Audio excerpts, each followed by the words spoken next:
Whether you're a teenager or an adult, it's important to reflect on your life.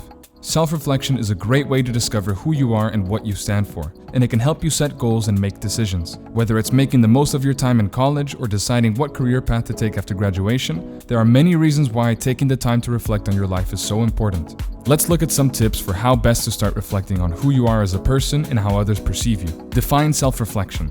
Sometimes it's easy to forget that self-reflection is a thing. But really, it's one of the most important things you can do for your personal growth. So let me break down what self-reflection means. Self-reflection is a way of looking at yourself and your life. It helps you figure out what you want and need, and sometimes what you don't want or need anymore. It helps you understand who you are and where you are going as a person, and how to get there if that isn't where your gut tells you to go next time around. Self-reflection also helps us better understand ourselves, which makes it easier for us to make choices that align with our values so we know we're living our best lives possible. Step 1.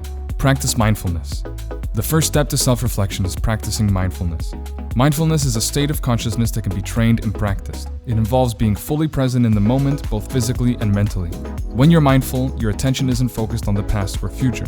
It's focused solely on the task at hand, whether it's eating, brushing your teeth, or taking a shower. It may seem counterintuitive to spend time thinking about things when all we want is to be happy right now, but there's good reason for taking this approach. Research shows that being more mindful can improve your quality of life by reducing stress levels while increasing happiness levels and empathy. Additionally, mindfulness has been found to help people cope with pain more effectively than medication alone. Being mindful doesn't mean ignoring problems. Rather, it means recognizing them without getting caught up in them. If you find yourself fretting over problems at work or worrying about things that could go wrong tomorrow at home, try pausing for 1 minute every hour during which you focus solely on breathing deeply until those thoughts subside. Step 2. Review your successes and failures. Self-reflection is a crucial part of personal growth because it allows you to identify your strengths, weaknesses, and where you need to improve.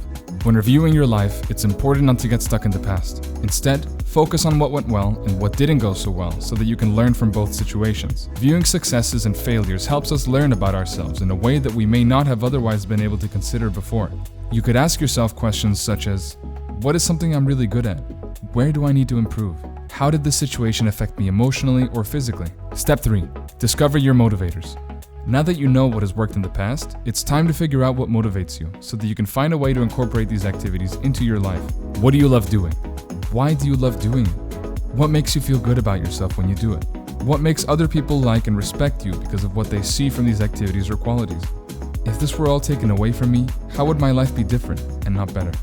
Always remember, you don't have to limit yourself to just one answer. Step 4. Set some goals. Figure out what you want to achieve.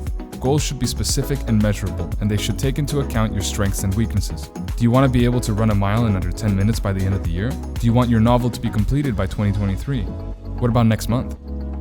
How long do you have before an important exam or meeting? You can set goals for everything from career success, personal growth, and fitness to friendships, relationships, and community service. Write down at least 3 goals that would make this year better than the last one. And don't worry if they may seem a little ambitious at first. You may find that setting more realistic short-term goals might help with achieving those big ones later on. Some tips to help you reflect. While there are many ways to reflect on your life, here are some that can be especially helpful. Journaling, writing, or drawing. The act of putting pen to paper, or fingers to keyboard, can help you process your thoughts and emotions in a non-judgmental environment. Meditation. This practice is an effective way of centering yourself and gaining clarity about what's going on inside you. It's also a great way to relax without even trying. Deep breathing exercises. When we're stressed out or anxious, it's common for us not to breathe deeply enough. And when we don't do this regularly enough, our bodies suffer as a result because they're not getting enough oxygen and nutrients. So take some time each day after watching these steps above. This is not a quick process, but if done regularly, it can help you improve your self-awareness and your ability to make decisions that align with your values. It can help improve your self-awareness and your ability to make decisions that align with your values. You may also be surprised by some of the insights that come from this exercise.